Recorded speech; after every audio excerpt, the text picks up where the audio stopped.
In our lesson video today, we're going to take a look at our introduction to triangles, our unit 3A, lesson 1, day 3A.1.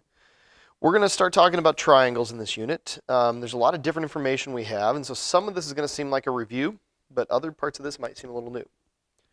So as we look at our first part of day 3A1, we're looking at classifying triangles. Now there's two categories for classifying triangles. We can classify triangles by their angle measures, okay? Or we can classify triangles by their side lengths and the relationships of their side lengths. And so it really just depends on which thing we're focusing on, the angles or the sides. But every triangle can have then two classifications, one of each. So first, let's look at the classifications by angles. Okay, if a triangle has three acute angle measures, okay, we call that an acute triangle. If a triangle has one obtuse angle,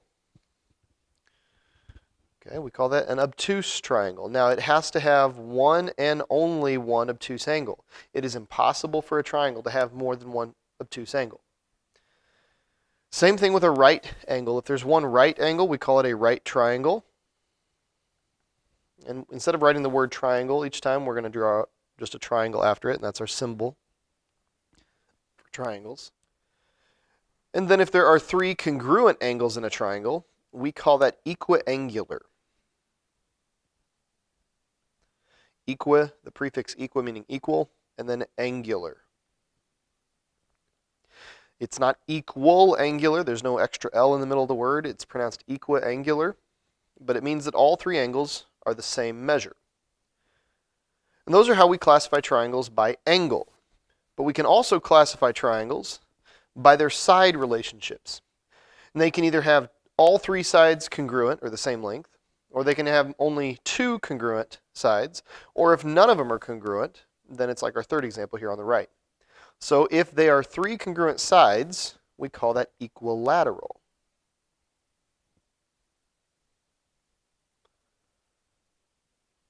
And you guys have probably heard that one before, and equiangular probably seemed a little strange to you, but equiangular and equilateral triangles are always the same thing.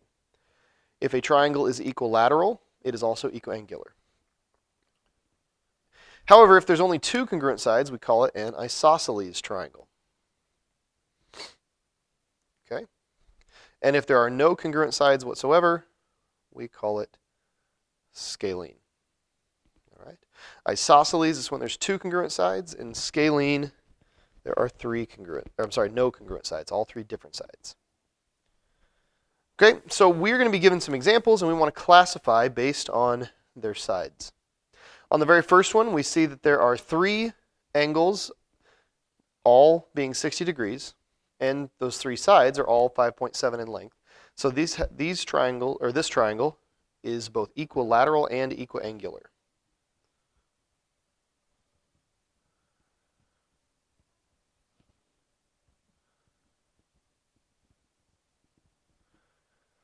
All right, but on number two, we see that there are, let's look at the angle relationships first.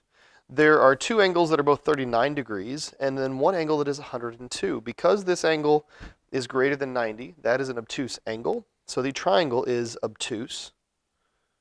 So classification by angles would be obtuse.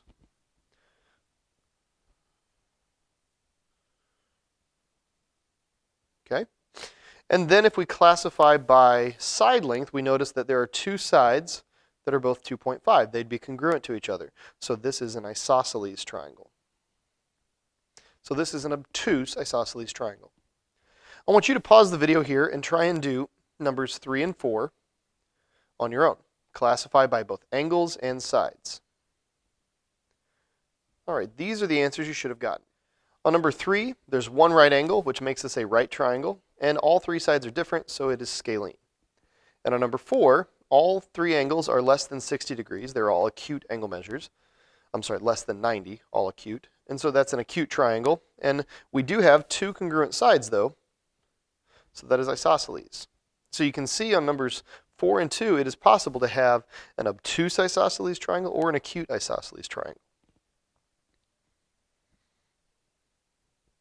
Okay, So as we move along now, we are going to focus on some previous knowledge and apply what we now know about angle classification and triangle classification.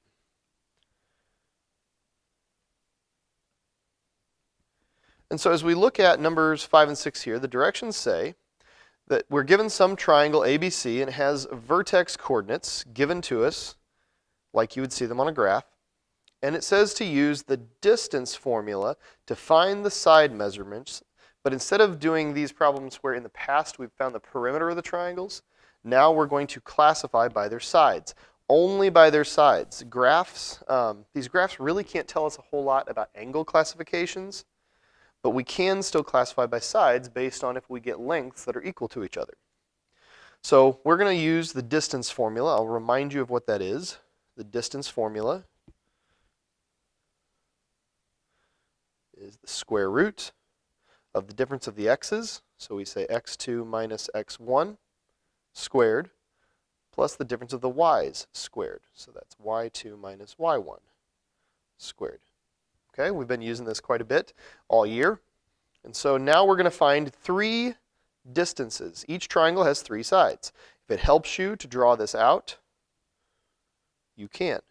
A, B, and C. You don't have to graph this. You could graph it if I gave you a graph, but we don't have to. But this little picture that I've drawn of the triangle ABC is just to help me identify the sides. One side is AB. So we want to do the length or distance between A and B. And so when I do x2 minus x1, that would look like this. 2 minus negative 3 becomes plus 3. I'm using this 2 minus negative 3 here, squared. And then the y values would be 0 minus this 2, squared. And then we start to simplify. 2 plus 3 is 5. 5 squared is 25. 0 minus 2 is negative 2, but negative 2 squared is positive 4. So this is the square root of 29. Now I'm going to leave that. I'm not actually going to find the decimal length of that just yet. It does tell you to find that. All right. It actually just says use the distance formula to find measurements and classify. So this is a valid measurement, square root of 29. Now I could get an answer for that. That'd be 5 point something. But right now I'm going to leave it like that. Now I want to do the same thing for BC.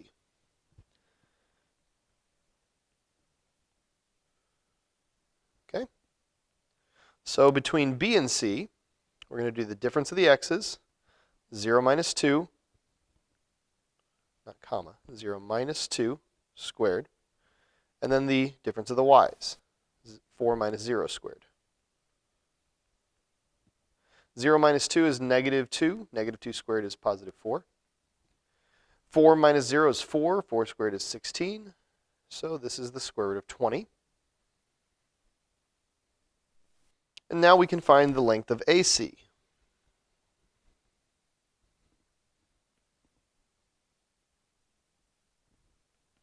So now I'm going to use A and C. So I'm going to do the difference of the x's first. 0 minus negative 3 becomes 0 plus 3. And then I do the difference of the y's. 4 minus 2. Okay, 0 plus 3 is 3. 3 squared is 9. 4 minus 2 is 2. 2 squared is 4. And that gives me the square root of 13. Okay? So I have these three lengths, square root of 29, square root of 20, and square root of 13. And so I'm actually going to write those in decimal form now, but I want you to notice right away, those are different numbers. The square root of 29 cannot equal either of the other two, just like any one of them cannot equal the square root of 29. So these are all different. Since the sides are all different, I know that this will be scalene. Okay, scalene means all different sides. But I do want to go ahead and find the decimal values of each of those. The square root of 29 for AB is about 5.4 when I round to the nearest tenths place. Okay, if I say round to the tenths, which I didn't tell you to here, but I'm telling you here as I'm doing this, then that means 1 decimal place. Okay, for BC, the square root of 20, it's going to be 4.5 about. And for AC, the square root of 13, it's going to be about 3.6.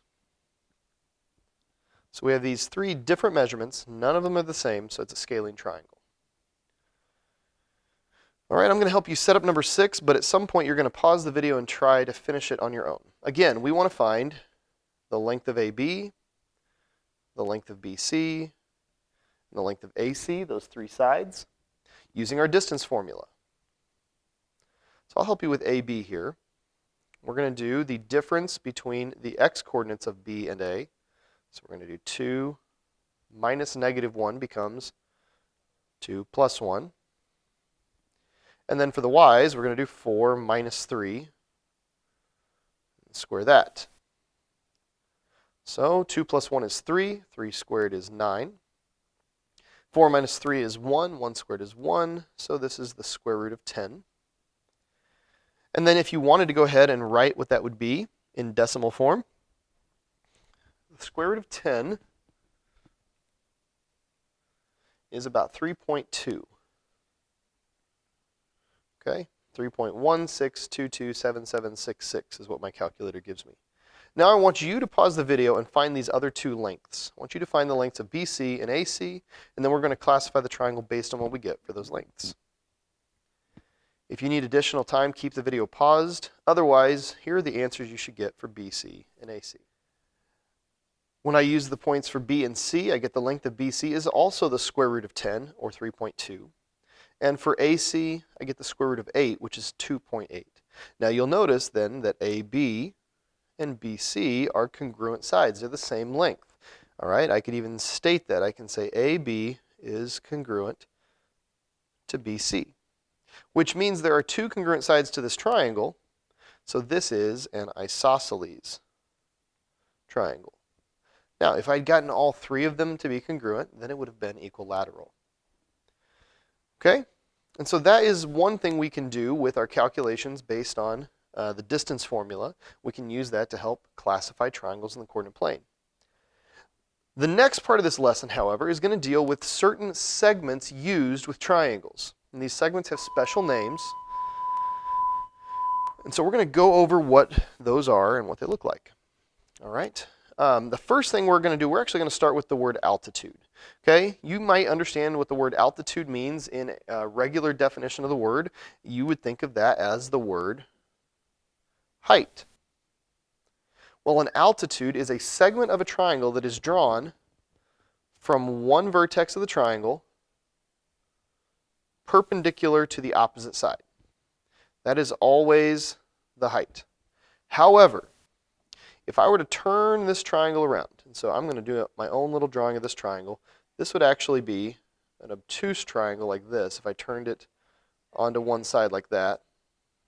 If I were to draw the altitude from this vertex down, sometimes the altitude goes outside of the triangle because it has to drop straight down to what would be like the floor. If we said this was on the floor, this was up in the air, we're going to drop straight down at a right angle. So sometimes the altitude goes outside the triangle. Just depends on which vertex you're using. Any altitude could have, any triangle could have 3 different altitudes. Okay? And so that's one type of segment we can draw with triangles. Another segment we could draw is called a perpendicular bisector, which is a little bit like an altitude, except it doesn't have to meet an opposite corner. So let's say I wanted to draw a perpendicular bisector of this side of the triangle. Okay? This side of the triangle here. Bisector means in the middle or at the midpoint. Okay? So I'm going to find the midpoint or estimate where that is. But when I draw a perpendicular bisector, I'm going to draw a line that is perpendicular to that side through the midpoint. And so I mark it with a right angle, and I mark each of these segments congruent on either side. So I want you to pay attention to things in our diagrams. For a perpendicular bisector, you need the right angle box, and you need these 2 congruent tick marks. For the height measurement, we also need the right angle box. For the altitude, we need that right angle box. Now let's look at the next two. The word median. Okay, the word median, which you may have heard in math before when talking about sets of numbers like mean, median, and mode. But the median of a triangle is a different term entirely.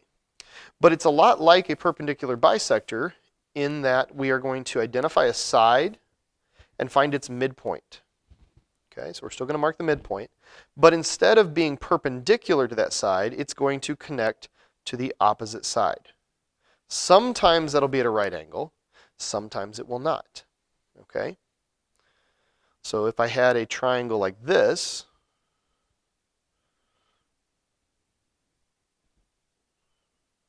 and I wanted to draw a median again of one side, let's say I wanted this side, I'd find the midpoint, and then I would draw it to the opposite vertex like that. That's also a median. But here are the things you need to have for a median. You need to have the congruent angle markings. Congruent segment markings, like these, to show that that is the midpoint on that side. And finally, the last segment that we're going to add to triangles is called an angle bisector, and you've done these before. When I bisect an angle, instead of starting with a side, I'm going to start with an angle of the triangle, and I'm going to bisect that angle through the middle. And I'm going to mark the two parts of the angle congruent. So to identify this as an angle bisector, this segment here, through the middle there, I need the congruent angle markings like that. Okay? So those segments are very important. This section here, we need to be able to identify and use. So what we're going to do now is we're going to construct the segment that is specified for each of these examples. On number 9, it says to construct an angle bisector. Now, you could either bisect this angle, or this angle, or that angle. You just have to pick one. I'm going to choose this angle. And I'm going to bisect it. So I'm going to mark a ray or a line through there and mark the two sides, or the two angles congruent. And that makes it an angle bisector. Okay? Number 10, I'm going to construct a perpendicular bisector. To construct a perpendicular bisector, we're going to start with the side. I'm going to pick the bottom. We're going to mark the middle of that side and mark it as the midpoint. And now I want to draw a line perpendicular with a right angle box. That's a perpendicular bisector. Okay? On number 11, I want to draw an altitude.